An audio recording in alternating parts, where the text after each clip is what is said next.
Thesis, 10 to 15 minutes. Relax, take a deep breath. Professor Muhammad is your advisor. There's nothing to worry about. He's my teacher, professor, advisor for 20 years. Of course, our colleague. هو اشرف له على الماجستير وزين على الدكتوراه. Go ahead. Okay. So, good afternoon, everyone. I'd like to welcome the respected committee members, esteemed professors, and everyone who is attending, including my family and my friends. It's my honor to present my thesis titled Critical Discourse Analysis of the Semantic Lexicon in 3 of Sadhguru's speeches. How do you say his name? ياخذون اسمه هذا زي Sadhguru. Sadhguru. He's an engineer, yogi, and mystic. He's an engineer, yogi, and mystic. My research is titled Critical Discourse Analysis of the Semantic Lexicon of the 3 of Sadhguru's discourses and 3 of Sadhguru's speeches.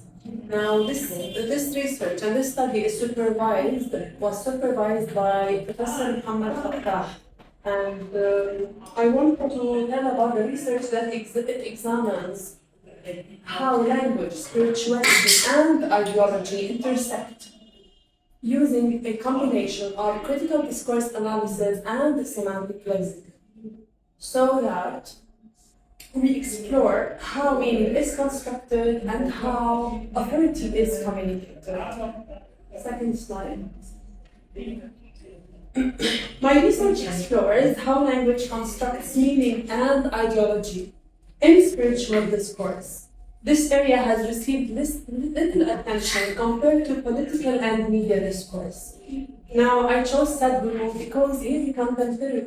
I chose Sadhguru as my case study because he's a contemporary spiritual leader, and his speeches reach millions across the globe, and they blend traditional wisdom with modern rhetoric.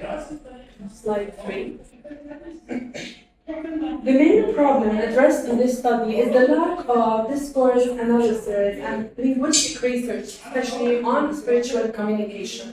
So, although Sadhguru's talks are widely known and widely followed, they haven't been analyzed through the lens of discourse analysis and lexical semantics.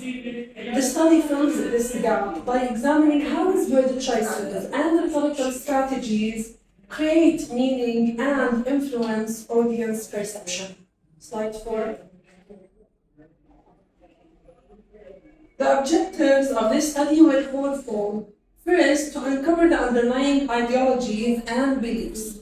Second, to examine the impact of language on audience perception and engagement. Third, to examine the function of lexical semantics in spiritual discourse. And finally, and fourth, to provide practical insight for effective communication. Slide 5. Research questions were: how does Sadhguru's choice of semantic lexicon in his speeches reflect his underlying philosophical and spiritual ideologies? Question 2: in what ways do the lexical semantics of Sadhguru's speeches engage and influence the audience's perception and understanding of spiritual and philosophical concepts? Question 3: what role does the semantic lexicon choice play in the construction of spiritual authority and credibility in Sadhguru's public discourses? Question 4: how does Sadhguru's lexical semantics compare with traditional spiritual discourse, and what does this reveal about the evolution of spiritual communication in a contemporary context? Now, this slide summarizes how the study is significant. First, it fills the research gap in analyzing spiritual discourse through critical discourse analysis and lexical semantics. Second, it deepens understanding of how language conveys spiritual and philosophical meaning. Also, it enhances communication strategies with spiritual leaders and educators. Plus, it bridges language, culture, and spirituality, encouraging for clearer and more inclusive discourse.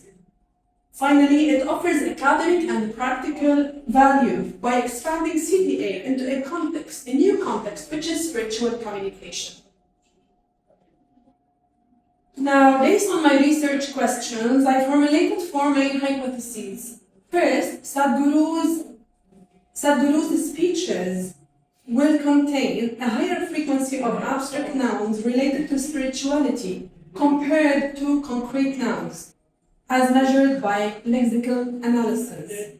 Hypothesis 2, the use of emotional language in Sadhguru's speeches, as measured by the frequency of emotion-laden words, will be significantly higher than the use of the neutral language. Hypothesis 3, Sadhguru's choice of specific semantic fields, such as metaphors related to growth and enlightenment, will significantly influence the audience's perception of his messages, as measured by pre- and post-speech surveys. And hypothesis 4, the vocabulary used by Sadhguru in recent speeches will contain a higher proportion of modern and relatable terms compared to traditional spiritual vocabulary. And this will correlate with higher audience engagement as measured by social media interactions and survey responses.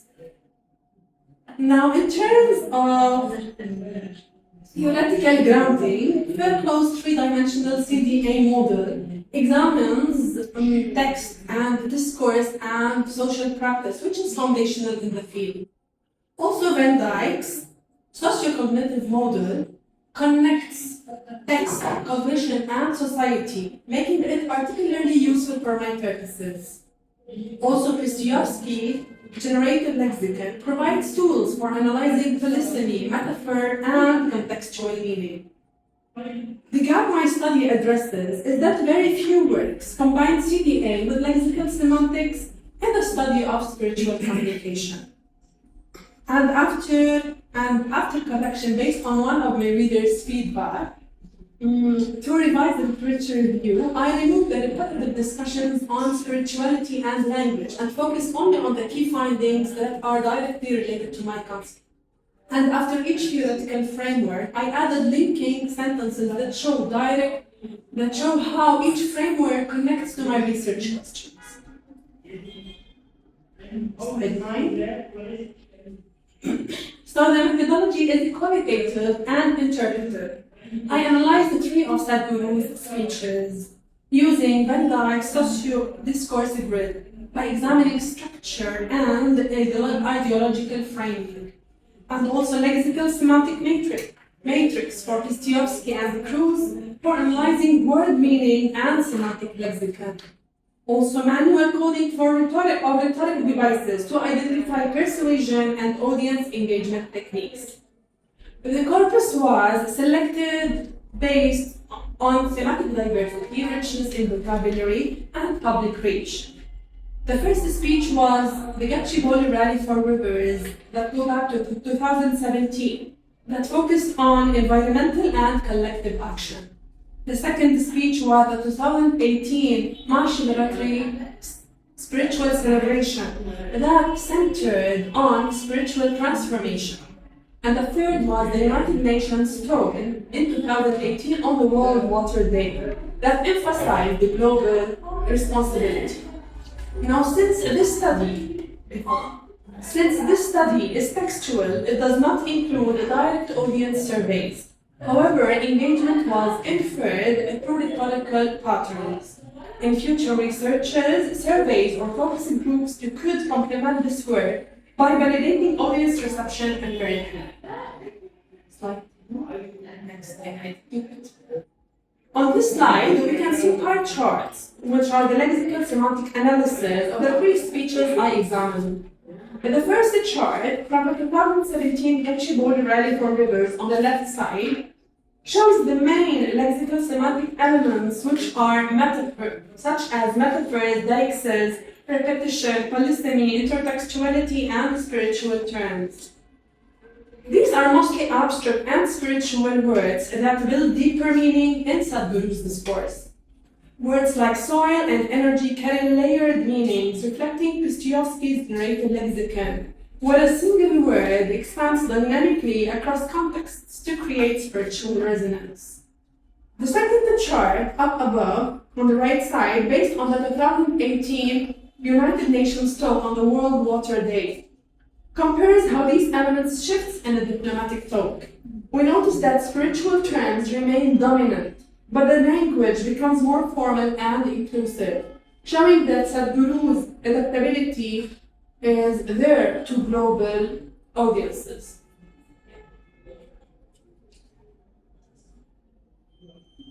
Now, the third chart from the 2018 Mahashivratri spiritual celebration, it highlights recurring semantic fields such as transformation, consciousness, and unity.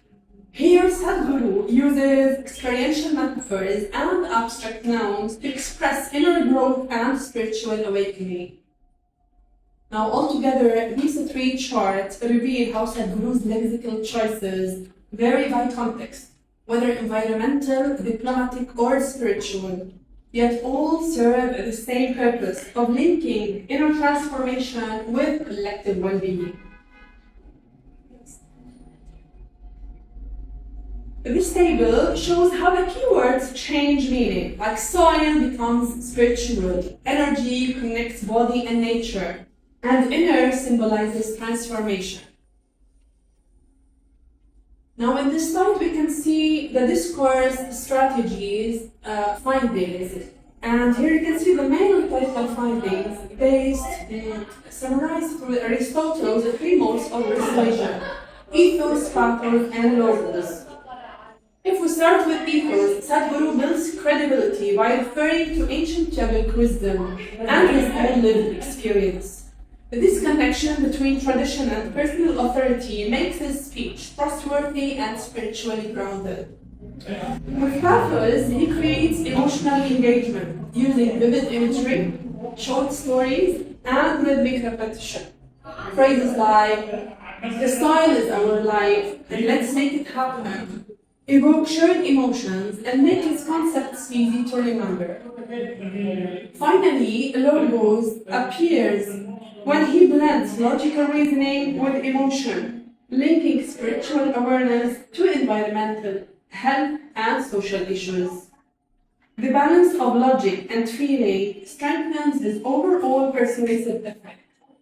And this demonstrates how Sadhguru shifts between authority, emotion, and logic depending on his audiences. Now, the discussion of the findings highlight three main points. Sadhguru adapts his discourse to different audiences. Second, his language reflects an ideology of spiritual modernity, connecting ancient wisdom with contemporary issues.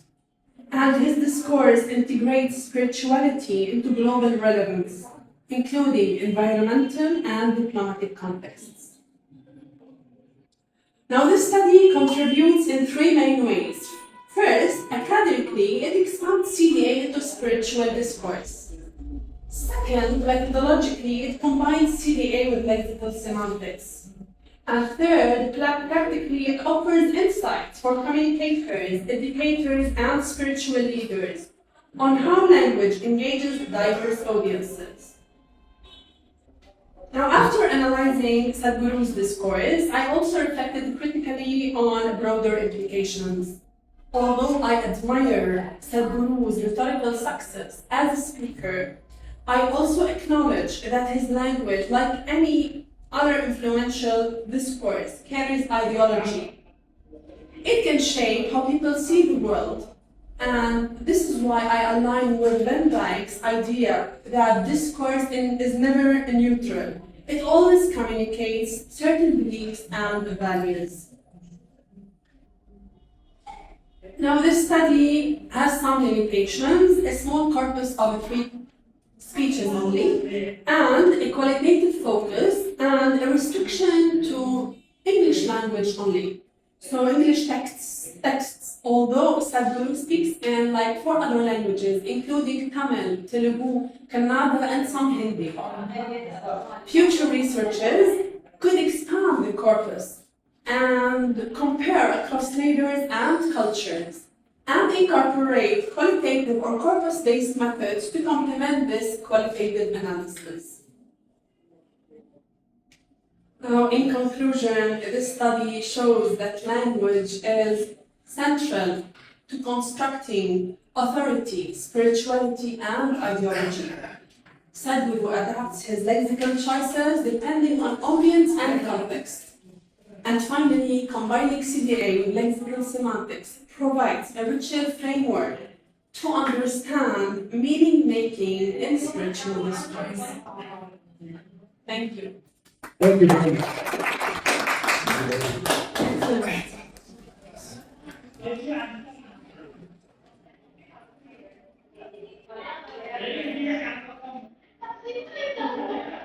Excellent.